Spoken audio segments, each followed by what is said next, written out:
అందరికీ నమస్కారం. శివయ్యను చూడగానే లైక్ చేయండి, సబ్స్క్రైబ్ చేయండి. మేషరాశి వారికి శివయ్య అనుగ్రహం ఎప్పటి నుంచో అనుకూలంగానే ఉంటుంది.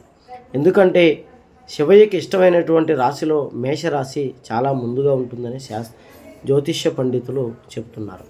మేషరాశి వారికి శివుడి ఆశీర్వాదంతో ఇప్పుడు ఒక అద్భుతంగా ఒక విషయం జరగబోతోంది. అదేంటో కాదు, వారికి ఉన్నటువంటి 3 కోరికలు తీరబోతున్నాయి. వారికి ఎన్నో కోరికలు ఉన్నప్పటికీ శివయ్య ఒక వరంగా ఈ రాశి వారికి 3 కోరికలు ఇవ్వబోతున్నాడు. అందులో మొదటి కోరిక వచ్చేసి, సొంతిల్లు లేక బాధపడుతున్నటువంటి వారికి సొంతింటి కళ నెరవేరే విధంగా స్వామి ఈ యొక్క ఆశీర్వాదం ఇవ్వబోతున్నాడు.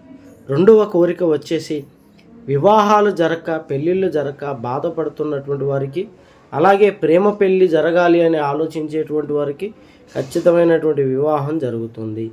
మూడవ కోరిక వచ్చి, గతంలో చేసుకున్న అప్పులన్నీ తీరిపోయి మనశ్శాంతి కలిగి మంచి ఉద్యోగ అభివృద్ధిలో ఉండాలన్న కోరిక తీరబోతోంది. ఎటువంటి జ్యోతిష సమస్యలు ఉన్నాయి నెంబర్కి ఫోన్ చేయండి. గుప్త నిధులు తీయబడను, స్త్రీ పురుష వశీకరణ, భార్యాభర్తల వశీకరణ చేయబడను.